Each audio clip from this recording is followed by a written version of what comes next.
Vamos con el maestro Ricardo Sevilla, periodista independiente, escritor, columnista del diario Basta y miembro de esta familia sin censura, porque hoy viene a dejar la víbora chillando con otra investigación especial.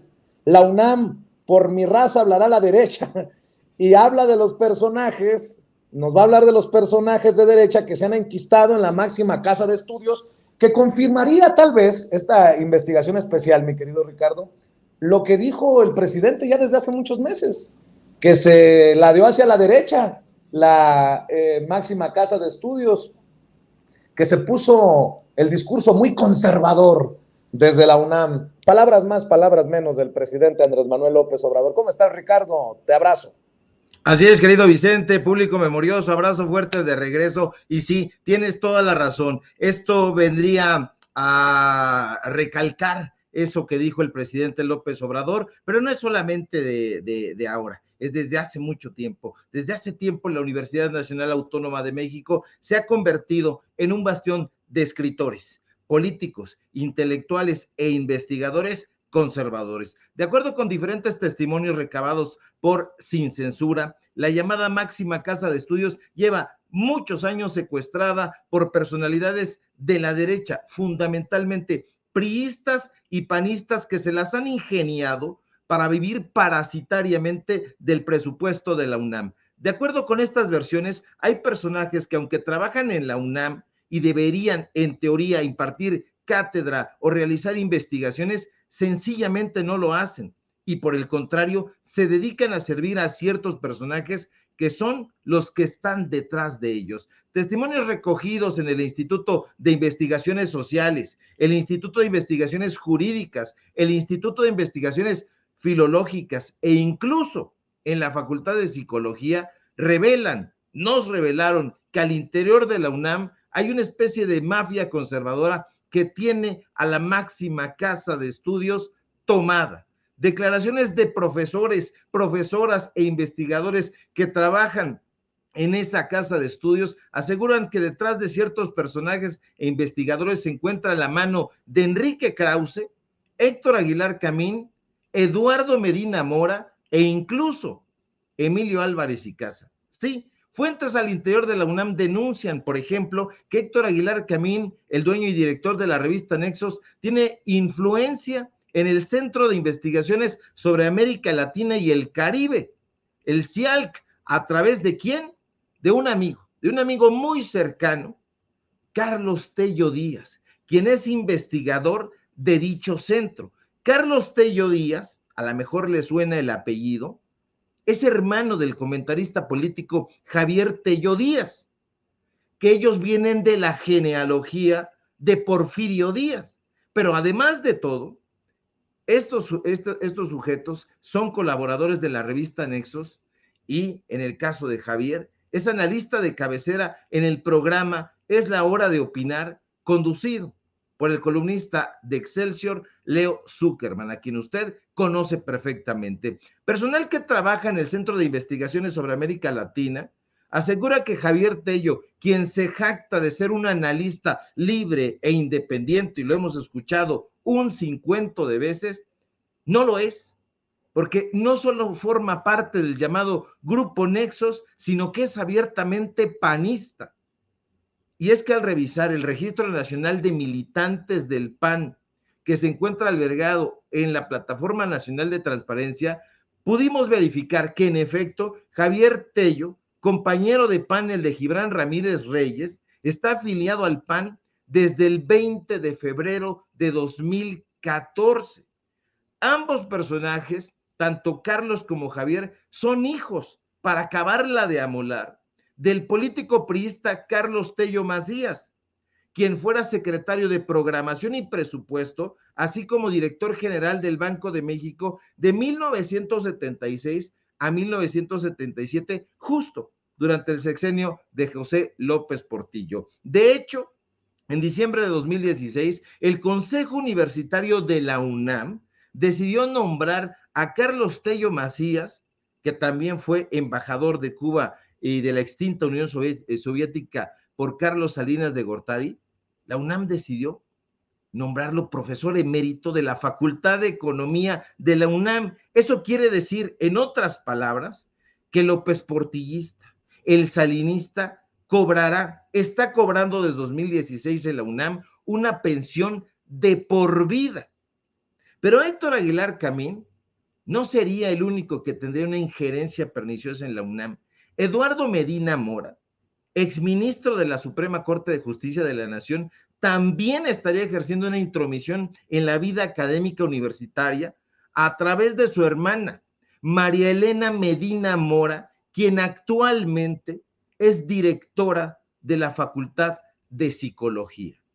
María Elena Medina Mora fue designada directora de esa facultad, de la Facultad de Psicología, en esta administración, en la administración del rector Enrique Graue. De hecho, la Junta de Gobierno de la UNAM designó a María Elena Teresa Medina Mora, directora de la Facultad de Psicología para el periodo 2020-2024. Lo curioso, lo anómalo, si usted lo quiere ver de esa manera, es que la hermana de Medina Mora solía formar parte de la misma Junta de Gobierno que la designó. Por si fuera poco, María Elena Medina Mora tiene un cargo vitalicio en el Colegio Nacional, donde también tienen cargos vitalicios, usted ya lo sabe, Enrique Krause, el exrector de la UNAM José Sarucán, el columnista del periódico Reforma Gabriel Said, la exesposa de José Woldenberg, Julia Carabias, y el ministro de la Suprema Corte de Justicia en retiro, José Ramón Cosío.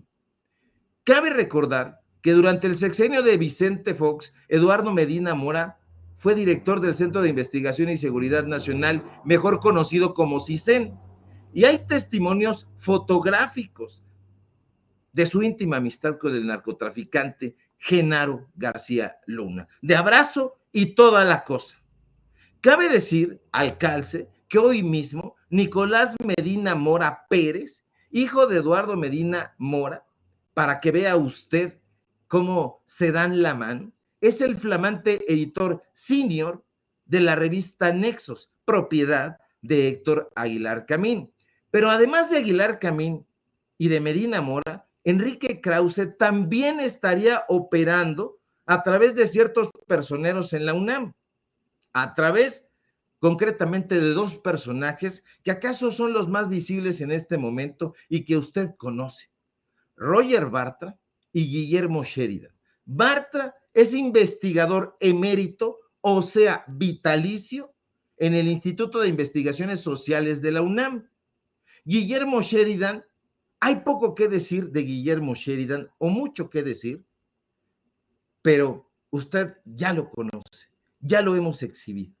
Ahora, no es solo Krause, no es solo Aguilar Camín y Medina Mora los que tienen sus alfiles enquistados en la UNAM. De hecho, el propio rector Enrique Graue Wichers tiene a su prima, Leonor Wichers Leal, como investigadora titular C de tiempo completo en el Instituto de Investigaciones Históricas, aunque para no hacer aspavientos ni levantar sospechas, está adscrita en el Colegio de Michoacán, pero depende de la UNAM. En el Instituto de Investigaciones Jurídicas de la UNAM, de plano, está atestado de personajes neoliberales. Aquí lo va a ver usted en su pantalla. Está Lorenzo Córdoba Vianello, que no es solamente un profesor, sino es investigador titular B, y ahí lo va a ver usted en su pantalla. Está María Marván Laborde, que usted la conoce perfectamente porque es una de las más cruentas opositoras al López Obradorismo, es panelista de Latinos, pero además formó parte del IFE, formó parte del INE. Está Francisco José Paoli Bolio, un panista que usted también conoce muy bien. Está Diego Valadez, este personaje que se ha ido a la yugular de la ministra Yasmín Esquivel en el último tiempo. Está el amigo, íntimo amigo, exdirector, de hecho, del Instituto de Investigaciones Jurídicas de la UNAM, Pedro Salazar Ugarte, consejero en Mexicanos contra la Corrupción y la Impunidad. Y una que no teníamos, que no nos sabíamos, pero que hoy se va a enojar Ricardo Rafael, porque está Lucía Rafael de la Madrid como investigadora también en el Instituto de Investigaciones Jurídicas. Sí, la hermana de Pablo Rafael de la Madrid, la hermana de Ricardo Rafael de la Madrid, son una élite. En la Junta de Gobierno de la UNAM, por si fuera poco, se encuentra la hermana del dramaturgo Hugo Iriart, que forma parte del consejo editorial de la revista Letras Libres, tanto de España como de México. Es Marcia Iriart Urdianaba. Ahí usted está viéndolo con datos duros. Pero las cosas no se acaban ahí, querido Vicente, ¿no? En el Instituto de Investigaciones Estéticas de la UNAM se encuentra registrada como investigadora María Isabel Álvarez y Casa Longoria, hermana de Emilio Álvarez y Casa. ¿Cómo le quedó a usted el ojo? Pero hay un poquito más. Leonardo Curcio Gutiérrez, también está como investigador en el Centro de Investigaciones sobre América del Norte. Usted conoce a Leonardo Curcio y lo ve en el 11, lo ve en el Financiero, lo ve en una fotografía con Amparo Casar y justamente con Ricardo Rafael de la Madrid. Entonces, tiene razón, querido Vicente, público memorioso, lo que ha dicho el presidente López Obrador. Sí, la UNAM está tomada por un grupúsculo de personajes que se han inclinado a la derecha, pero desde hace mucho tiempo. Y al ver estos directorios, al ver a estos personajes que tienen tanto tiempo en la UNAM, nos percatamos de que la máxima casa de estudios está tomada por la derecha. Y por eso decíamos, por mi raza hablará la derecha. Y esos son los datos duros del día de hoy, querido Vicente. Y antes de que te vayas, maestro, porque si ya dejaste la víbora chillando con esto que nos acabas de plantear, ya que nos pones sobre la mesa los datos duros, quiero escuchar tu opinión acerca de esto que me parece lamentable, ¿no? Primero, para darle contexto, maestro, el presidente Andrés Manuel López Obrador publicó en el Diario Oficial de la Federación el Plan B de la reforma electoral, el cual suprime la Junta General Ejecutiva del Instituto Nacional Electoral, reduce la unidad técnica de fiscalización a una dirección ejecutiva y modifica de manera importante la estructura y responsabilidades de los organismos públicos locales. Entre las leyes que se modifican con el decreto se encuentran la Ley General de Instituciones y Procedimientos Electorales, la Ley General de Partidos Políticos, la Ley Orgánica del Poder Judicial de la Federación y se expide la Ley General de los Medios de Impugnación en materia electoral. Los cambios más llamativos, dicen en este artículo que le leo de Milenio, los cambios más llamativos del Plan B serán la reestructuración del INE mediante la modificación de sus órganos desconcentrados, lo que representará, dicen en Milenio, un importante número de recortes en el personal de operación. ¿Por qué estoy leyendo de Milenio esto? Ya le voy a mostrar. Dicen, entre las víctimas de esta reforma se encuentra Edmundo Jacobo, quien hasta el último minuto del miércoles fungía como secretario ejecutivo del INE y quien a partir de hoy quedó despedido de su cargo. Pobre don Edmundo. Después de 14 años como secretario ejecutivo del INE, se va, se queda sin su pobre salario de más de 200,000 pesos al mes. Bueno, tan dolidos están que fíjese lo que ocurrió. Es que esto está para la locura. Fíjese lo que ocurrió en el Foro Global sobre Democracia Directa Moderna. Participa Patricia Mercado, la senadora de Movimiento Ciudadano, quien es mi paisana. Y de paisano a paisano, Patricia, no haga estos ridículos. Vea y escuche lo que pasó en la participación de Patricia, a quien yo he respetado mucho por tantos años, pero la verdad, Patricia, en esto sí es una payasada. Foro Global sobre Democracia Directa Moderna. Y esto es lo que pasó en la participación de Patricia Mercado en torno al pobrecito de Edmundo Jacobo, al que le andan llorando, literalmente llorando. Vea y escuche. Mandarle un saludo a Edmundo Jacobo, que ha sido el secretario ejecutivo, un funcionario ejemplar en el Instituto Nacional Electoral, perdón.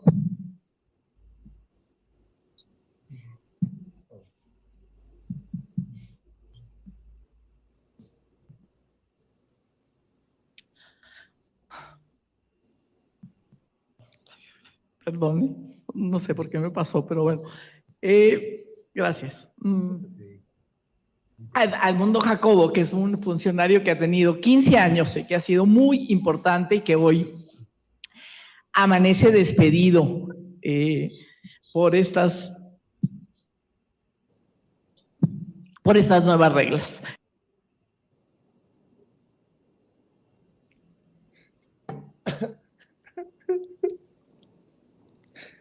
Ay, me conmovió tanto, Patricia. Mira, el violín con Toño, las lágrimas de cocodrilo aquí. Tú deja la víbora chillando, maestro. ¿Cómo ves esta payasada? No mamen, perdón. Es una absoluta fantochada, este tipo de cosas. De verdad, no se equivoca el presidente López Obrador. Este sujeto quiere empleo vitalicio. Ya estuvo diciéndole a los medios de comunicación corporativos que va a meter pleito, como si lo hubieran despedido injustamente. Ya estaba enquistado ahí. Todo el mundo sabemos quién es Edmundo Jacobo. O sea, lo conocemos perfectamente. Sabemos bien que forma parte de estas huestes que tienen secuestrada la democracia, y no solamente el Instituto Nacional Electoral, podrido hasta la médula, sino la democracia de este país. Le han hecho tanto daño y quieren seguírselo haciendo, aunque en realidad no se dan cuenta ni siquiera de dónde están parados. Esa es la realidad. Ellos no saben cómo funciona el Instituto Nacional Electoral. A ellos lo que les interesa son estos bonos, son estas prestaciones millonarias, son estos viajes pagados, porque está en los listados de que van y viajan por aquí y por allá, y todo con cargo al erario, por supuesto. Ya escuchamos cuántas veces han defendido con uñas y dientes que ganen más que el presidente López Obrador. En 14 años se quedó descobijado con ese salario tan pequeño. Por favor, es una ridiculez. Y escuchar a esta señora sollozando, llora y mueve sus manitas y solo se contenta llevándola a pasear, es una cosa absurda. Oye, Ricardo, me conmovió más que un capítulo de La Rosa de Guadalupe con esto que hace Patricia Mercado. Me da coraje, o sea, me río, pero en realidad me da coraje, porque la senadora de Movimiento Ciudadano, ¿cuántas veces habrá llorado? Porque, solo como ejemplo, Ricardo Salinas Pliego le da una patada, ya sabes por dónde, a personas hombres y mujeres, que han pasado años trabajando en sus empresas y que se quedan en la calle. ¿Cuántas veces habrá llorado Patricia Mercado? O la pregunta debería de ser, ¿a qué le llora Patricia Mercado, Ricardo? Sí, exactamente. Le está llorando a la amistad perdida que se lleva el barco de los dineros. Ella está paradita ahí en el muelle viendo cómo parte el barco del dinero, el barco del presupuesto. Yo realmente creo que ahí la traicionó el inconsciente o el subconsciente, diría los freudianos, y bueno, está llorando por eso, la traición en el subconsciente, pero no está llorando por la suerte que le vaya a deparar a su cuate. Todos estos personajes, fíjate, han estado enojados, han estado despotricando, han estado pendejeando, mentando la madre, pero ahora llegó el momento del llanto, porque están viendo acercarse la salida de Lorenzo Córdoba y de sus huestes, y ahora no habrá ahí cómo hacer chanchullo.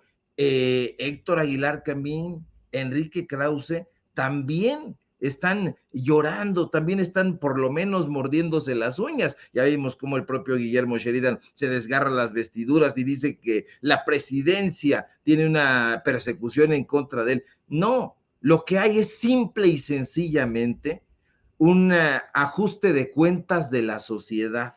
Estos personajes ya viejos, ya vetustos, ya primitivos, pensaron que se iban a enquistar en el poder y que iban a morir ahí y que no iba a haber un cambio de régimen, que todo iba a ser el PRIAN y que los iban a poner como ellos pedían. Pónganme donde hay, que yo me encargaré de remangarme la camisa y atascarme con el dinero del presupuesto, con el dinero de la gente. Pero no, ahora no contaban con la astucia del presidente López Obrador, no contaban con la astucia de los periodistas independientes que están remontando, porque no venimos de ayer, de la semana pasada, sino hemos estado ahí opacados en nuestro trabajo precisamente por esos personajes. Esto que presentamos hoy en esta investigación especial es prueba fehaciente de ello. ¿Usted había oído hablar de estos personajes? Es aterrador que los encontremos en los periódicos, que los encontremos en los medios digitales, que los encontremos en las radiodifusoras, que los encontremos en las organizaciones civiles, pero aterrador que estén también en la Universidad Nacional Autónoma de México, que estén ahí enquistados. El país era para ellos, se lo repartían. Vean nada más esta imagen, es absolutamente asquerosa.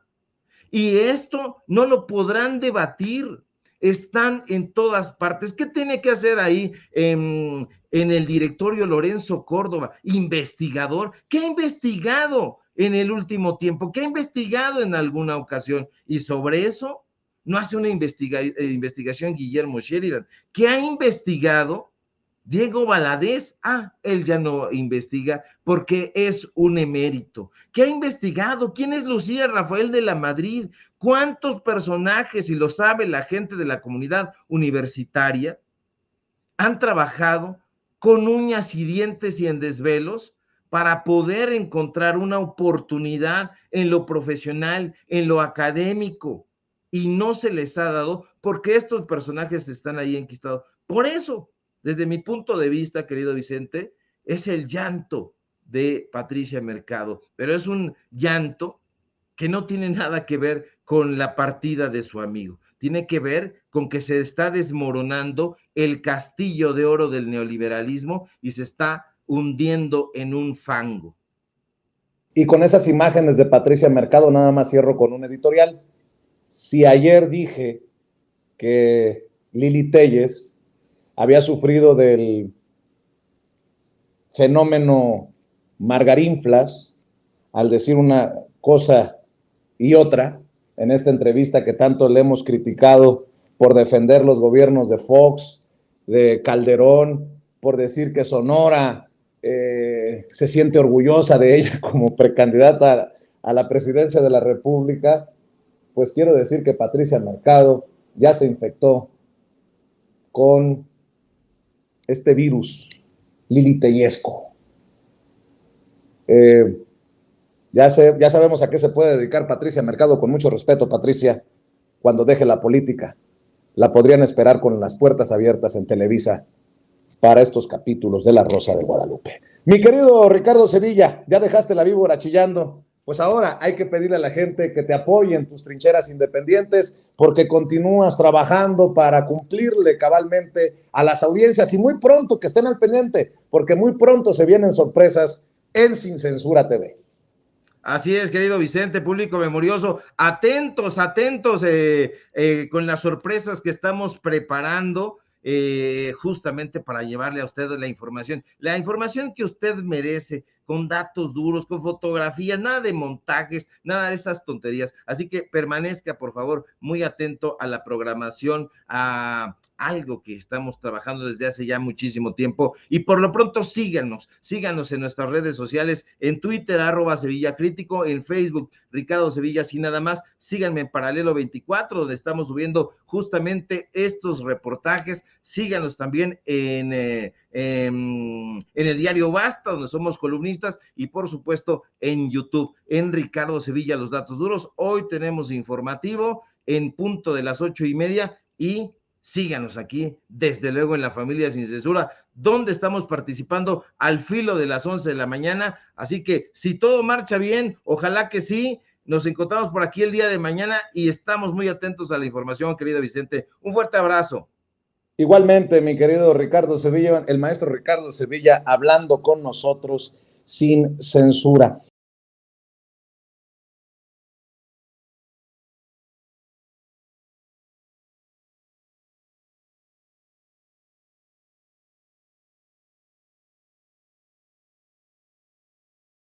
Preparar la mesa de diálogo que se viene a continuación con la querida Renata Turrent, que ya está lista, así como el maestro Jaime Hernández. Ya están listos para hablar sin censura de los temas relevantes. Renata Turrent, asesora en políticas públicas, querida amiga de Sin Censura. ¿Cómo estás, Renata? Hola, amigo querido, qué gusto estar contigo, todo este auditorio, y también con el maestro, qué gusto estar por acá. Gracias. Jaime Hernández, editor de La Jornada Sin Fronteras en el gran periódico La Jornada. Querido Jaime, buenas tardes. ¿Cómo estás, querido Vicente? Hola, Renata, querida, ¿cómo están? Bueno, vamos a empezar con estas imágenes que seguramente les van a poner los pelos de punta a los conservadores, a la gente que no quiere al presidente López Obrador. Les voy contando. Acaba de subir el presidente Andrés Manuel López Obrador un video por cuestiones de derechos de música. Nada más los voy a comentar. Miren cómo está con una camiseta polo, con su camisa a cuadros. Y esto es lo que le van a criticar, que no está con sus necesariamente trajes Hugo Boss o Salvatore Ferragamo, pero el presidente Andrés Manuel López Obrador, muy cómodo, dice que ayer por la mañana, al mediodía y en la tarde, noche, habló con nuestros amigos, los presidentes de Brasil, Colombia, Cuba y Argentina, y han convenido reunirse por videoconferencia para enfrentar la inflación y ayudarnos mutuamente, dice el presidente Andrés Manuel López Obrador. También anuncia que se invitará a nuestros afines compañeros, los presidentes de Chile y Bolivia, y a la presidenta Xiomara de Honduras, dice el presidente Andrés Manuel López Obrador. Si lo critican por andar jugando béisbol, ahora imagínense qué dirán esos conservadores, porque el presidente anda cómodo en su oficina hablando con sus amigos, los líderes de otros países. Pero bueno, le duela a quien le duela, le pese a quien le pese, mi querida Renata. Creo que hay muchas noticias que compartir precisamente en temas económicos, ¿no? ¿Qué decían del presidente? No, hombre, tiene broncas con los empresarios. Pues el más importante del mundo ya anunció que pondrá su planta de ensambladora de autos de Tesla en nuestro país, y así sucesivamente. Por cierto, el peso ya bajó de los 18 por unidad frente al dólar. Nada más pregunto porque ayer por la noche andaba como en 18.09 frente al dólar. Pero eso no es por López Obrador. Bueno, pues pasa en tiempos de López Obrador, hombre, carajo, por lo menos. Mi querida Renata, escucho tus opiniones. Sí, acuérdense que cada vez que baja el peso, ahí está de la Madrid diciendo que en realidad eso no es positivo para la economía mexicana, que es de verdad un disparate. Si cualquiera de nosotros nos atreviéramos a salir a decir un disparate de ese tamaño, perderíamos nuestros espacios por estar diciendo mentiras y tonterías así, ¿no? Entonces, un poco habla de la manera en la que los medios de comunicación permiten que este tipo de mentiras, de fake news se digan en televisión, en espacios sin ninguna consecuencia. Pero bueno, hablando ahora sí de los anuncios del presidente, a mí me gustaría dividirlo en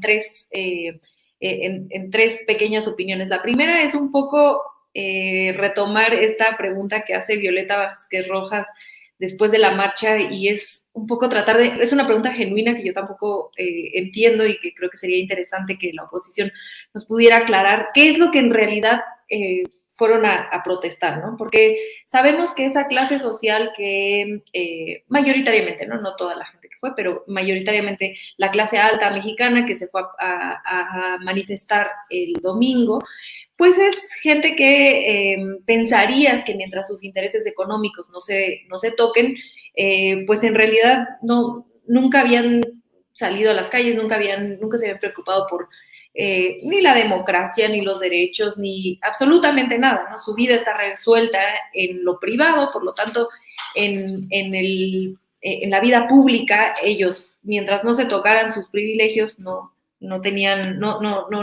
necesitaban salir a protestar nada.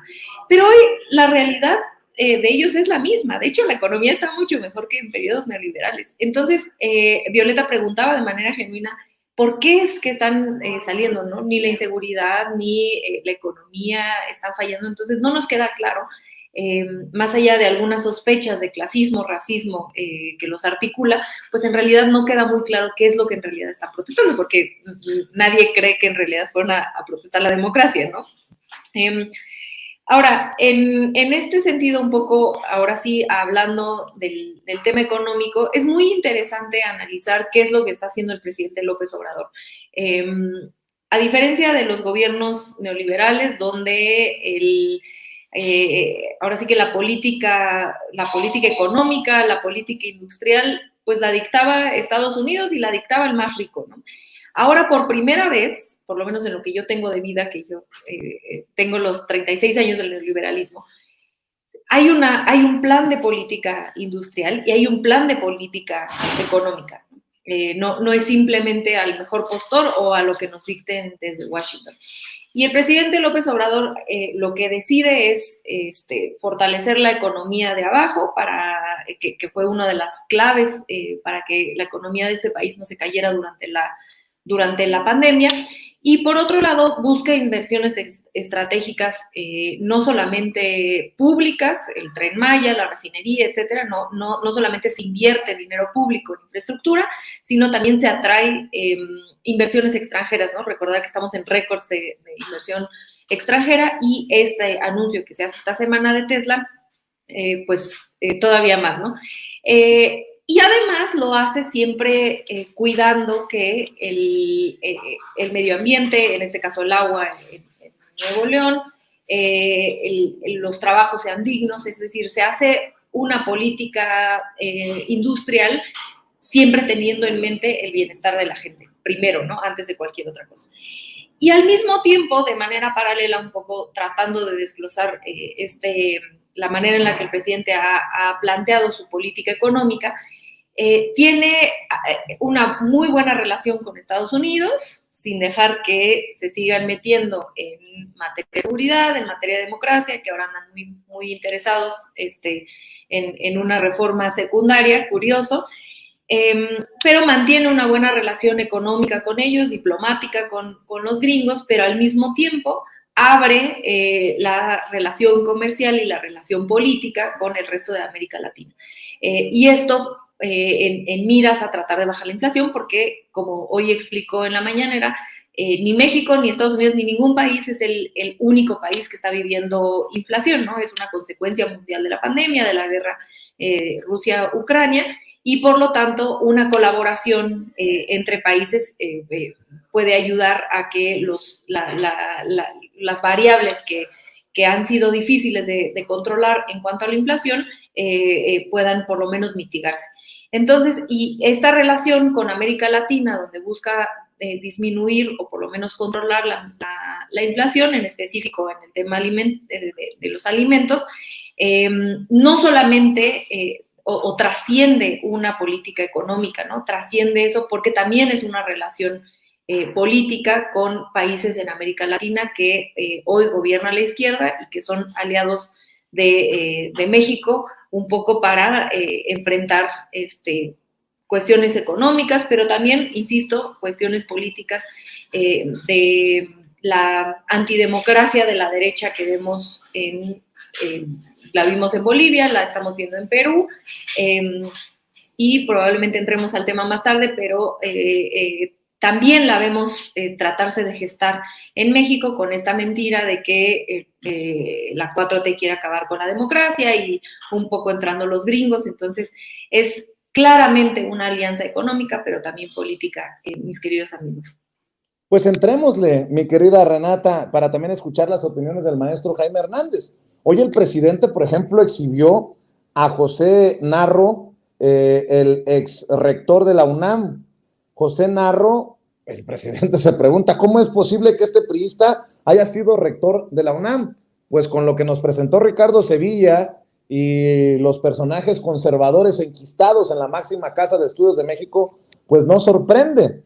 Y bueno, pues es que hasta de risa loca, Jaime, que digan que el presidente Andrés Manuel López Obrador va contra la democracia, cuando Vicente Fox en su momento, y lo ha dicho el presidente una y otra vez, qué bueno que por fin Jesús Ramírez Cuevas, el vocero presidencial, encontró el fragmento en donde Rubén Luengas, cuando nos llevábamos bien, Rubén Luengas retomaba aquel fragmento de la entrevista que me concede en Chicago cuando yo trabajaba en Telemundo Vicente Fox, y admite que metió la mano para que no llegara Andrés Manuel López Obrador a la presidencia. Ese chamacón sin canas, sin arrugas, más delgado, sí, es Vicente Serrano. Y esos enemigos de la democracia o esos fantoches que nos vendieron humo, pues ahora son los que atacan a López Obrador, son los que hacen alianzas. Vamos a ver esta parte de la mañanera y ya escuchamos tus opiniones, mi querido Jaime. A mis colegas de En Contexto de Chicago, usted aceptó en esa entrevista que había que frenar a López Obrador y que influyó su intervención para frenar a López Obrador. La Suprema, es decir, el tribunal, eso en Chicago, lo tengo grabado aquí en el canal nuestro. En Washington, no en Washington. Bueno, lo entrevistaron para el canal nuestro, de Chicago. Bueno, correcto, en Washington. Pero lo dijo. No hace falta, lo tengo grabado. Esto fue lo que le dijo a mi colega de Chicago.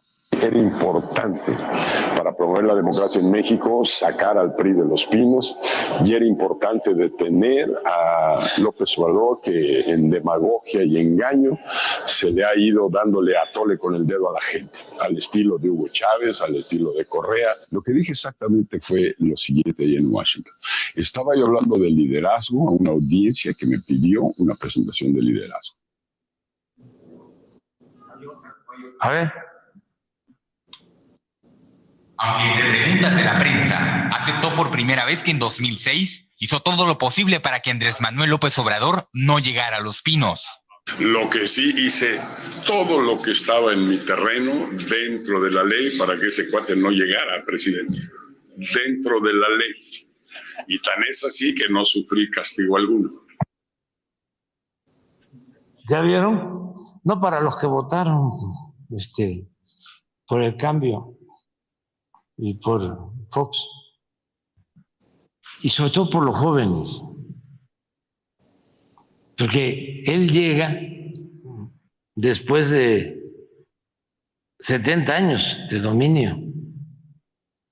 Fíjate, mi querido Jaime, qué importante lo que hace el presidente Andrés Manuel López Obrador en las mañaneras, y qué bueno que ya pudo rescatar por fin este fragmento de la entrevista que nos concedió en Chicago Vicente Fox, en la que admite la mano que metió para detener a López Obrador en aquellos años cuando fui conductor de noticieros en Telemundo, cuando era conductor de noticieros en Los Ángeles de la misma empresa Rubén Luengas. Ya después nos peleamos y nos agarramos del chongo y lo que sea, pero qué importante, porque exhibe a un Vicente Fox que buscaba por la democracia sacar al PRI de Los Pinos. ¿Y qué hizo después? Pidió el voto por Enrique Peña Nieto, el del PRI, para que regresara el PRI a Los Pinos. Y luego, por la democracia, era importante detener a López Obrador por la democracia. No, puta madre, pues si alguien no ve las incongruencias, pues yo creo que van a votar por Lili Téllez diciendo que en algún momento hizo campaña contra el PRIAN y ahora quiere representar al PRIAN. Solo como ejemplo, mi querido Jaime, estos personajes son los que dicen defender la democracia y defienden al INE. Ahí te la dejo de tarea. Híjole, es que de verdad este es un tema que da para horas, y me voy a tratar de explicar de manera, no, voy a procurar no extenderme. Mira, para mí Vicente Fox se convirtió, para empezar, él es un fascista con botas y sombrero de ranchero. Eso yo lo tengo claro, es un fascista. Y el problema es que siempre ha sido un fascista que siempre complació a los oídos de Washington, ¿no? Vicente Fox repetía el mismo guión que le gustaba escuchar a Washington. Fue siempre muy obediente, con Washington, Vicente Fox. ¿Te acuerdas de aquel episodio con Fidel Castro que le dijo a Castañeda, por favor, no quiero que George Bush se enoje, por favor, dile que venga a la cumbre, que coma y se largue, ¿no? Y se vaya, ¿no? Entonces, pero Vicente Fox, que fue un traidor al sistema democrático en México porque prometió una transición con la que nunca cumplió, además se convirtió en una especie de hacendado de ese rancho que él consideraba su rancho México, y en muchos sentidos ese hacendado cumplía todos los requisitos para regir ese territorio mexicano bajo la mirada del Departamento de Estado de Estados Unidos. Vicente Fox en muchos sentidos se convirtió en esa promesa de transición a la democracia que sonaba muy bien, no solamente para los mexicanos, sino que sonaba sobre todo muy bien para Washington. Washington le dio su bendición. Y como tú bien mencionas, cuando Vicente Fox quiere y luego iniciar el retorno del PRI, Washington siempre ha tenido esta mentalidad, este esquema mental de que México tendría que ser bipartidista, como es el caso de Estados Unidos, PRI y PAN, y que se vayan alternando en el poder, ¿no? Cuando estaba en la contienda electoral,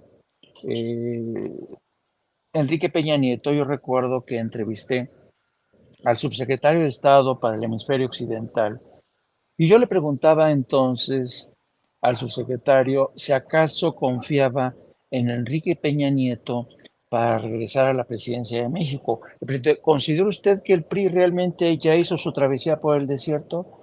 ¿Considera usted que el PRI ya no es el dinosaurio que solía ser? Y me contestó, no, yo sí creo que Enrique Peña Nieto representa a una nueva generación del PRI, más democrática, más honesta, más joven.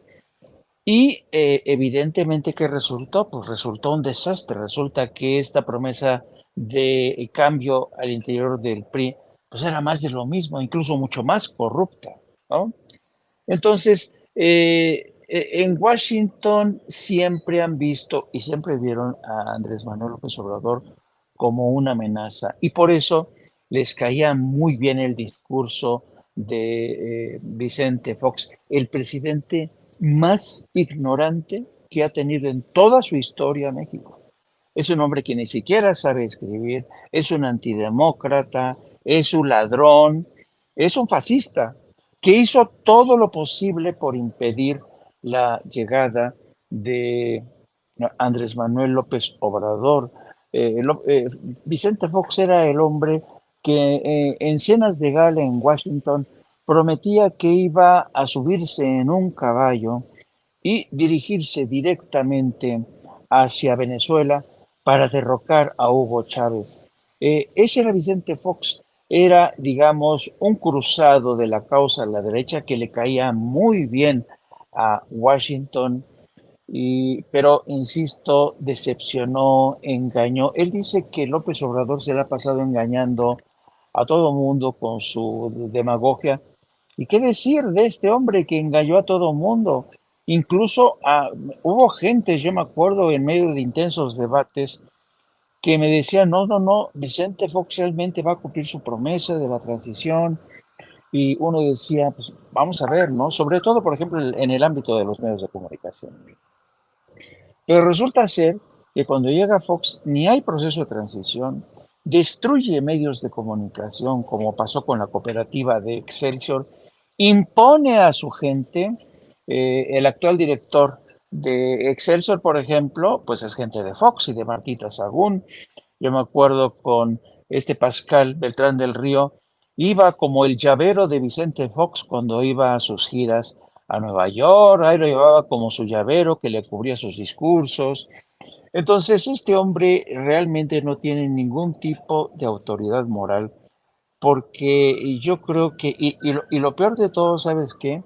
Es que no se ha dado cuenta que México ha cambiado completamente de piel, las cosas han cambiado mucho en México, su voz ya no es escuchada casi por nadie, y se repite, aunque se repita hasta la saciedad en marchas, en mítines como las que vimos el pasado domingo, y yo creo que la presencia constante de Fox, lejos de ayudar a una oposición sin rumbo, sin líderes serios, con fuste intelectual, con fuste político, está haciendo un flaco daño.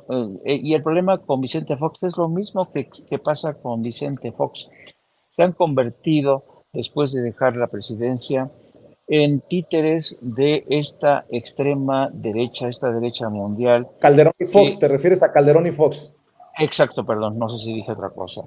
Sí, mencionabas a Fox 2 veces, pero me imagino que te referías a Calderón, que se la pasa pisteando con los ultraconservadores como Aznar allá en España. Exactamente, entonces estos dos hombres se han convertido en títeres de esta extrema derecha que busca de cualquier manera descarrilar cualquier posibilidad que Morena mantenga la presidencia. Lo dijo el propio Calderón en su participación hace 4 años en la Fundación Internacional Conservadora en Madrid que auspicia a Mario Vargas Llosa. Él hablaba de que si la izquierda se la pasaba conspirando en el foro de Sao Paulo, la derecha tenía su derecho a conspirar para ir contra estos monstruos, porque dijo, nosotros no somos como el Quijote que combatió molinos de viento. Dice, nosotros combatimos a verdaderos monstruos, refiriéndose a Andrés Manuel López Obrador, refiriéndose a Gustavo Petro, refiriéndose a Lula da Silva, por ejemplo. Así es, mi querido Jaime, y precisamente en este entorno, las opiniones de los consejeros que ya se van, mi querida Renata. Ciro Murayama, llegó la hora de la corte, nos toca activarnos ahora mismo. Así comparte Ciro Murayama en sus redes. La Constitución dice que el secretario ejecutivo del INE es designado por su Consejo General. El Plan B cesó hoy a Edmundo Jacobo, violando la Carta Magna. El INE ya acudió al Tribunal Electoral del Poder Judicial de la Federación para revertir la invasión a su autonomía, dice Ciro Murayama.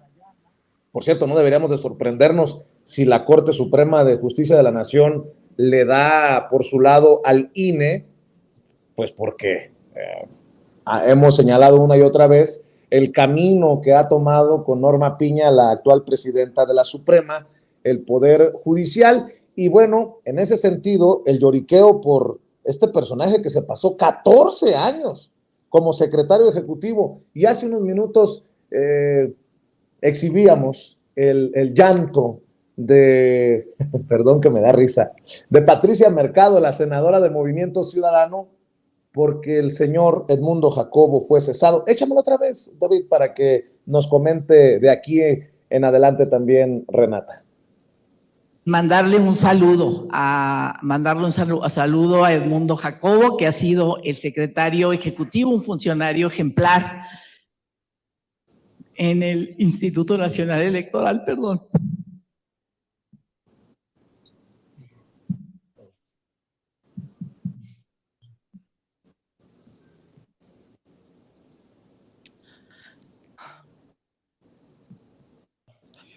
Perdón, no sé por qué me pasó, pero bueno.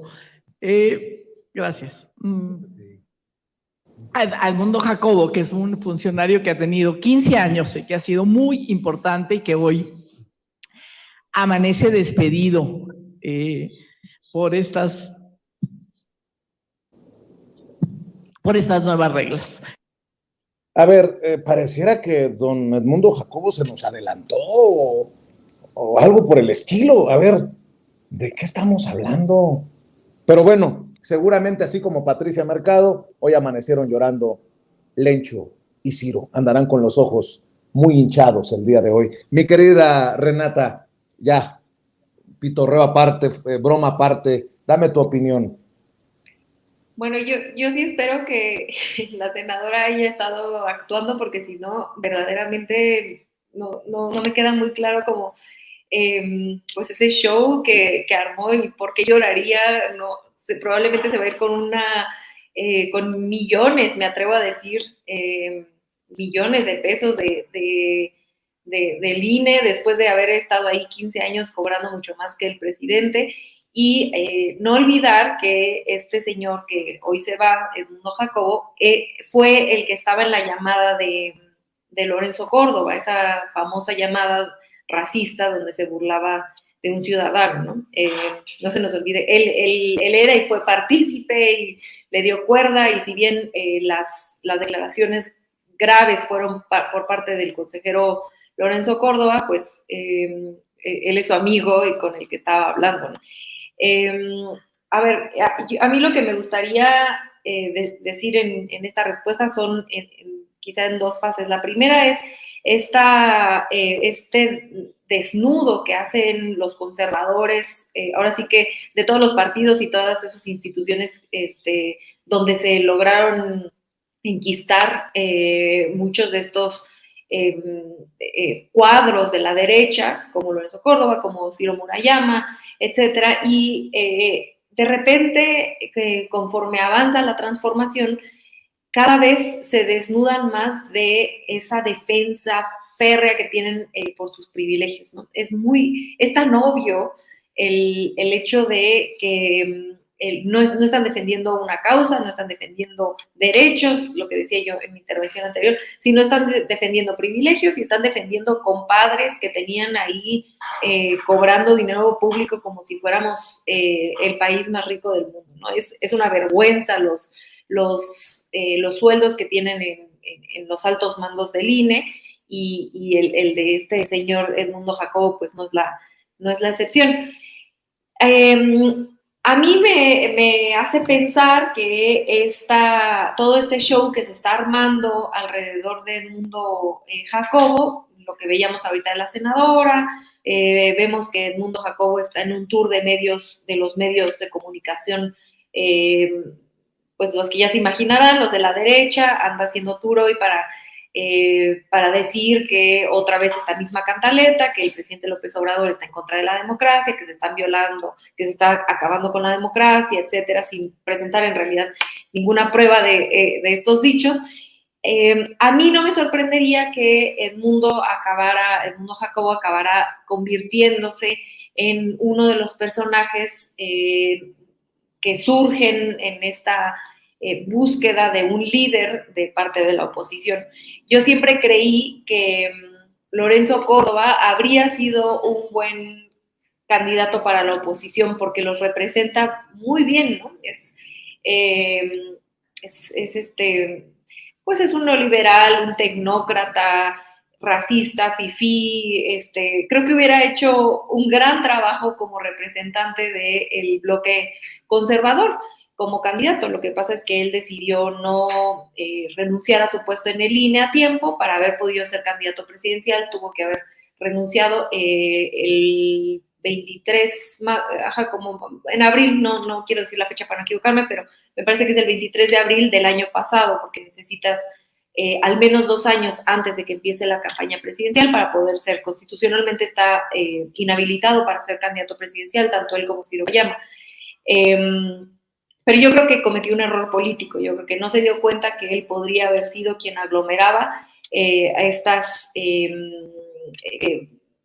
demandas falsas, o estas falsas demandas por parte de la oposición, y que sí encapsula toda esta esencia de ese conservadurismo en México. Pero creo que Edmundo Jacobo, haciendo la oposición usándolo como una víctima del sistema opresor y del, si no me están viendo, estoy haciendo comillas, del gobierno de López Obrador, podría, no sé si le alcance para construir una figura pública de tal magnitud, como para encabezar el esfuerzo opositor, pero sí definitivamente lo van a usar, como ya usaron a Beatriz Pajés, como ya usaron a De Cosío, como tratan de usar a estos ciudadanos supuestamente apartidistas, ciudadanos, que de apartidistas y ciudadanos tienen lo mismo que yo, o sea, nada, y tratar de construir esta falsa narrativa de que en realidad ellos representan a la sociedad civil, que en realidad ellos representan a la sociedad mexicana, a los ciudadanos, y de esa manera poder mantener esta efervescencia que les causó esta marcha este meeting que hicieron el domingo, un poco estirarlo a más largo plazo, ¿no? Porque una vez que los consejeros Murayama y Córdoba se vayan de sus puestos en abril, en realidad es que sí pierden dos piezas políticas importantes dentro del instituto para lograr articular esta única causa que los ha logrado articular después de 4 años de gobierno del presidente López Obrador. Entonces sí creo que podemos esperar que hacia adelante usen o traten de usar, habrá que ver qué tan carismático logra ser, qué tanto logra conectar, e insisto, no estoy diciendo que lo van a poner de candidato presidencial necesariamente, pero sí como una figura política de la oposición que representa la tecnocracia, el apartidismo, etcétera, dado que sus cuadros políticos partidistas están totalmente desprestigiados y muchos de ellos incluso pues con por lo menos esperaríamos investigaciones que tendrían que tener por parte de la Fiscalía por delitos y crímenes que probablemente hicieron en sexenios pasados, como lo hizo Calderón, muy probablemente. Y por último, como bien mencionas, creo que el ojo, al final de cuentas, creo que eso es una valoración política que se puede hacer sobre la estrategia de la oposición y de cómo posicionan a diferentes personajes para poder mantener ese mensaje de la defensa del INE a más largo plazo, pero creo que los ojos en realidad deben estar, los ojos de todos nosotros deben estar ni siquiera en ellos, sino en, como bien tú dices, en el Poder Judicial, que a partir de la entrada de la ministra Piña se ha convertido en el operador del crimen organizado y el crimen de cuello blanco de este país, ¿no? Ayer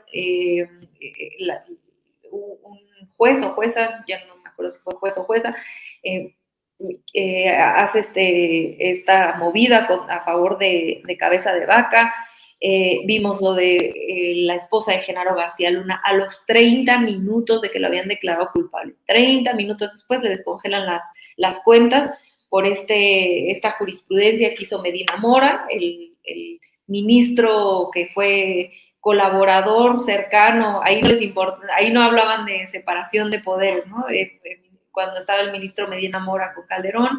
Es esta jurisprudencia que hace Medina Mora para que se puedan descongelar las cuentas de un presunto criminal que está en un juicio en Estados Unidos o en otro país, a menos que el país extranjero le pida a México que no descongelen las cuentas.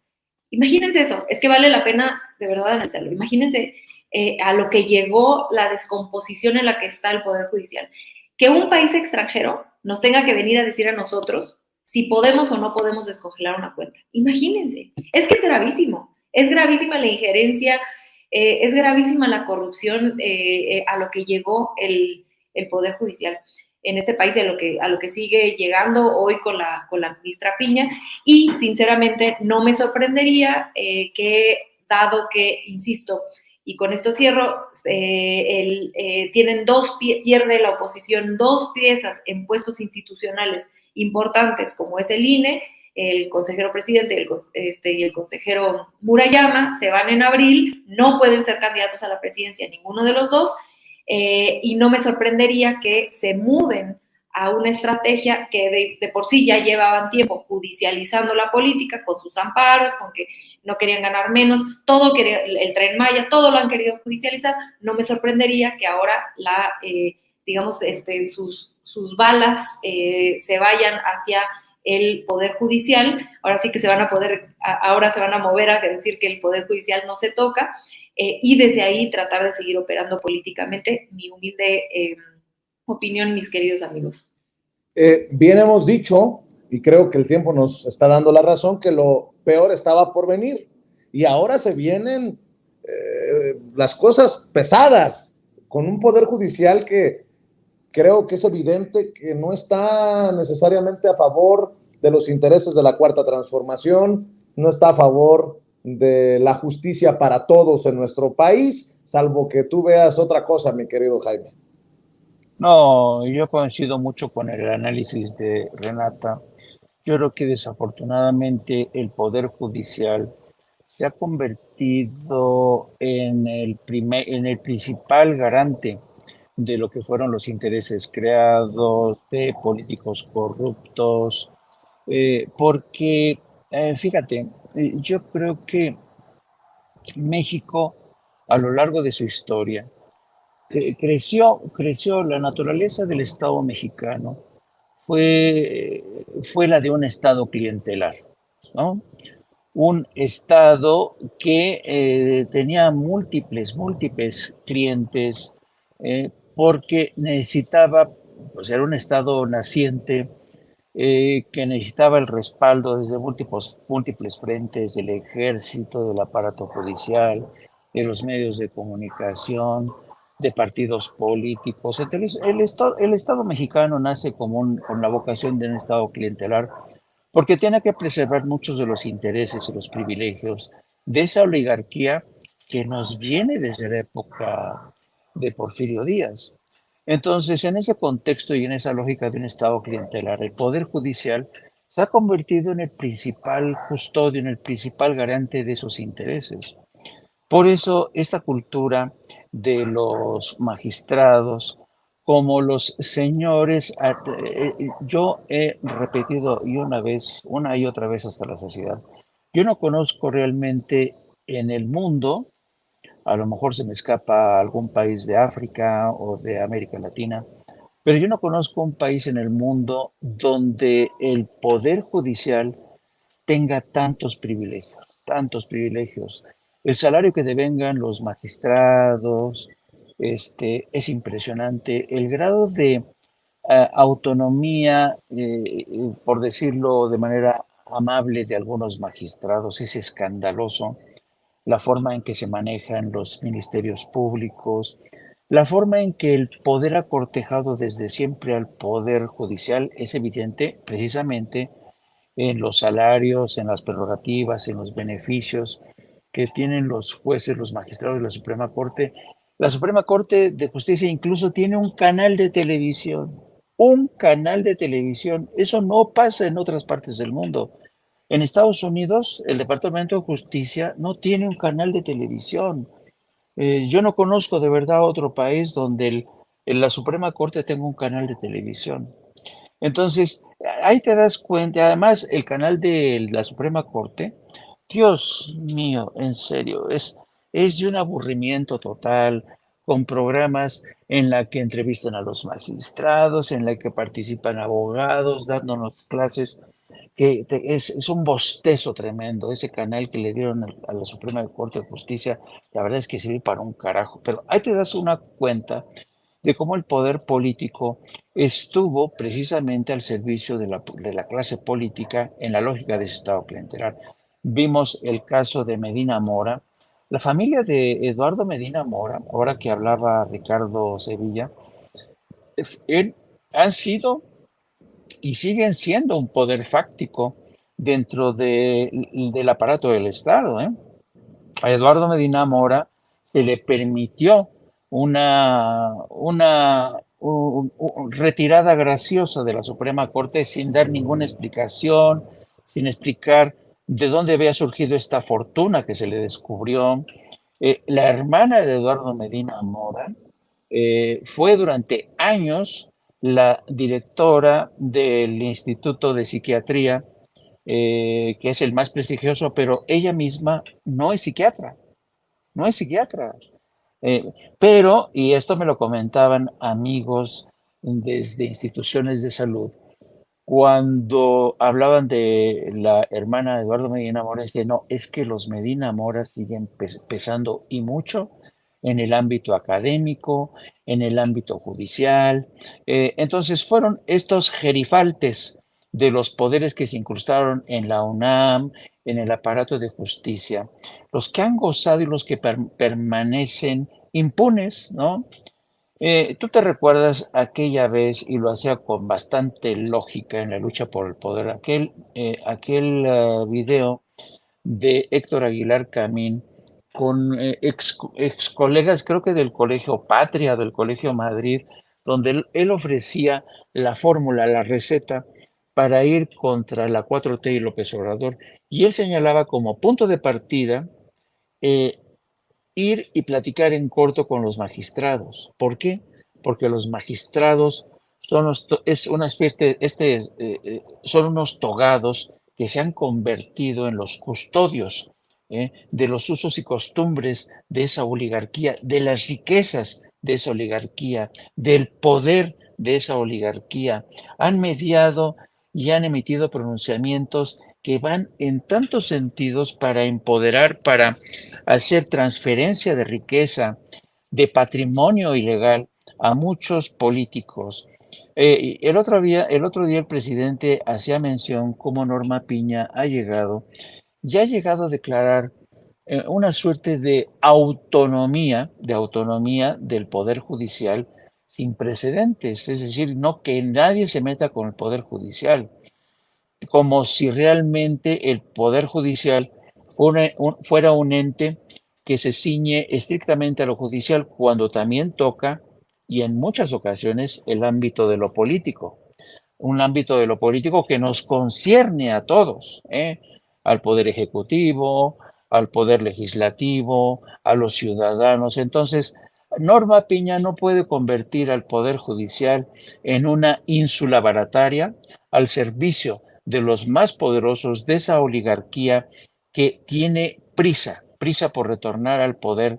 Y yo creo que la batalla apenas ha iniciado, con Norma Piña como una de sus principales piezas para declarar inconstitucional el Plan B. Esa batalla va a estar muy interesante. Pero, ¿sabes qué? Yo observo todo esto, contemplo esto.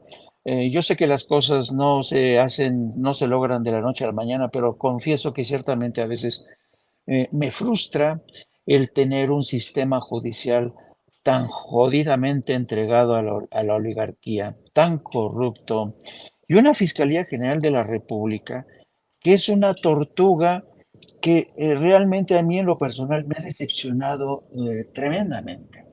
Y como tú decías al inicio de esta intervención, querido Vicente, yo creo que todavía lo peor está por suceder, porque yo he repetido muchas veces que estamos en ese momento en que creímos que habíamos terminado con el antiguo régimen.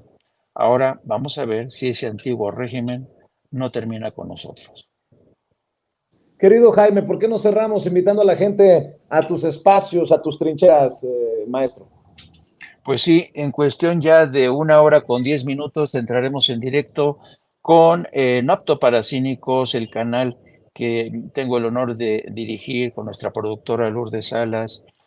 Vamos a entrar a las 2, a las 14 horas. También les invito a que nos sigan a través de nuestras redes sociales en @JaimeJourno y también a través de la sección de la Jornada Sin Fronteras de nuestro gran periódico La Jornada. Un abrazo, querido Vicente, y a la querida Renata. Claro que sí, maestro, estamos al pendiente. Renata, ¿por qué no cerramos también invitando a la gente a tus redes, a tus cuentas? A mí también me encuentran en Instagram y en Twitter como @rturrent, en este hermoso espacio los jueves o viernes. Y hoy voy a estar platicando sobre la marcha del INE con Fabricio Mejía en la Brigada para leer con Libertad. Ahorita les dejo el link en el chat por si también quieren acompañarnos en la noche. Y mandarles un abrazo a ti, querido Vicente, a ti, querido Jaime, por supuesto a toda la audiencia, que siempre los leo con muchísimo cariño. Un beso a todo el equipo de producción hasta allá. Muchísimas gracias por el espacio y nos vemos la semana que viene. Claro que sí, nos vemos la semana que entra. Gracias a Renata, gracias al buen Jaime, que pasen excelente tarde. Amigos, amigas, regresamos en breve, pero mientras seguimos hablando sin pelos en la lengua, sin censura, usted puede suscribirse a nuestros 3 principales canales en YouTube. Sin Censura Media, en donde tenemos más de 1.600.000 suscriptores, Sin Censura TV, en donde tenemos más de 1 millón de suscriptores, y en Sin Censura Presenta, en donde queremos llegar muy pronto a los 100,000 suscriptores. Si usted ya está inscrito en Sin Censura Media, suscríbase en Sin Censura TV. Si ya está suscrito en Sin Censura TV y Sin Censura Media, suscríbase a Sin Censura Presenta. Recuerde que es gratis, no tiene que sacar un solo centavo de su bolsillo para apoyarnos. Dele clic en la campanita para que los señores y señoras de YouTube envíen las notificaciones cuando estemos transmitiendo en vivo y en directo o estemos subiendo videos. También nos puede seguir en Twitter en @Vicente Serrano y hasta en Instagram. Ojo, también estamos en Instagram. Son nuestras redes sociales y con el apoyo de ustedes seguimos creciendo, porque con ustedes todo, sin ustedes nada.